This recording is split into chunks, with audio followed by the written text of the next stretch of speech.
Hey, are you thinking about joining a business networking group to fill up your sales funnel with leads?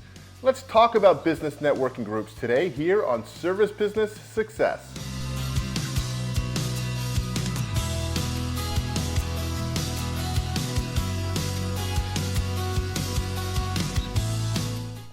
Hey everyone, my name is Martinjongejan. I'm your host. Thanks for checking out my channel where you get to learn from my mistakes and build a better business. Today we're going to discuss whether business networking groups are worth your time and effort, some of the advantages, a few of the things to watch out for, and I'll reveal the #1 mistake that many business owners make when they first start attending. On the off chance that you don't know what a business networking group is, it's essentially a group of business owners that meet on a regular basis to provide support for one another and exchange referrals. Networking groups come in all different types and sizes, from small informal meetups to large structured formal organizations to women-only or industry-specific groups. When I started my home cleaning business 10 years ago, they were a regular part of my work week, and I attended one or two every week. I eventually led one as president for a while, and several years ago started sending one of our managers on a weekly basis. Based on my experience, here are some of the benefits that resulted from our participation. Encouragement. This was a huge one for me.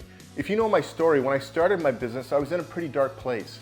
Attending a networking group forced me to get up in the morning, put on a tie, put my game face on, get into a business mindset, and get out of my head and into the real world and mingle with other business people who were making things happen. Communication, another big one for me. I learned how to communicate about my business quickly and efficiently by developing a 30-second elevator speech.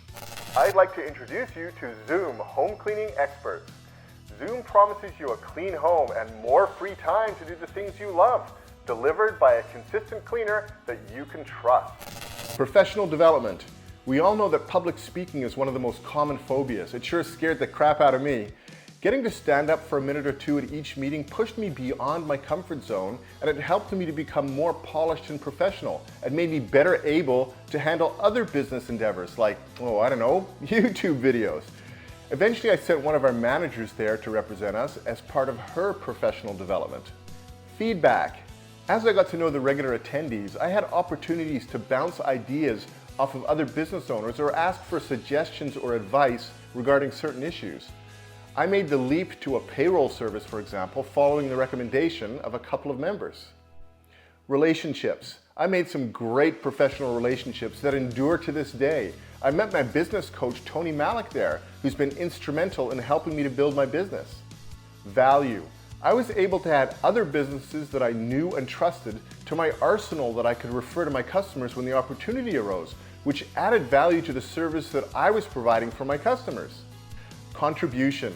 It feels good to give back, and I was happy to be able to provide referrals when I could, but also to contribute with my time, effort, and participation to bring value to the meetings for all the participants. Education. I got me some good business learning about the skills required, the challenges, and best practices. Camaraderie. Leadership can be lonely, and it was encouraging to be with people who were going through the same stuff that I was. Referrals.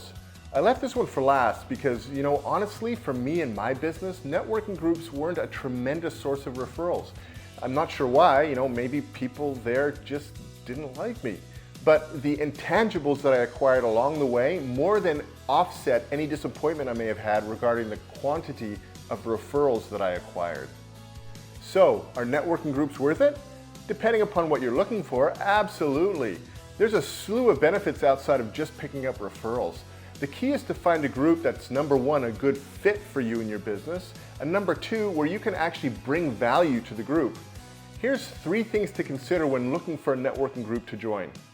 Make sure the group resonates with your business. I have a home cleaning company, and I remember standing up in a room full of around 20 or 30 business owners and asking for a show of hands. Hey, who likes to come home to a clean house at the end of the day? And only 2 hands went up, and both hands belonged to the only 2 women in the room. I quickly realized that I was not talking to my market. They didn't get the value that I brought to our customers, and people won't refer you if they don't understand the value you offer. So I moved on to a different group. What type of businesses attend? Do the other attendees predominantly sell business to business or business to consumer? Are their customers potentially your customers and vice versa?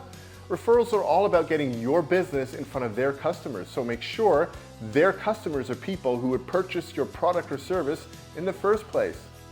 Can you bring referrals to the group? In my business, I typically only meet my customers once during the initial consultation, and my team managers nurture the relationship from there. I didn't have the deeper relationships with our customers that facilitates referrals, which made it difficult for me to deliver sometimes, which is one of the reasons why I had one of my managers attend. Consider the cost. Some groups are as affordable as a breakfast menu item, while others charge annual memberships and attendance fees. Make sure it fits in your budget, and most importantly, that you're getting good value in return for your investment. Penalties. Some groups penalize you if you don't provide referrals, which can result in lukewarm referrals, as people will give you a name just to avoid being penalized. Okay, as promised, here's the #1 mistake that many business owners make while attending networking groups for the first time. Don't ask me how I know this. You can usually spot newcomers at networking group meetings because they're the ones frantically handing out business cards and collecting cards from other members, which they promptly put into a mailing list when they get back to their desk, and then sit back and wait for the phone to ring. It doesn't work that way. Productive networking group participation is more like farming than hunting. People aren't going to refer your business because they have your business card and shook your hand once. They're going to refer your business once they know you, once they trust you, and they understand the value that you're going to bring to their customers.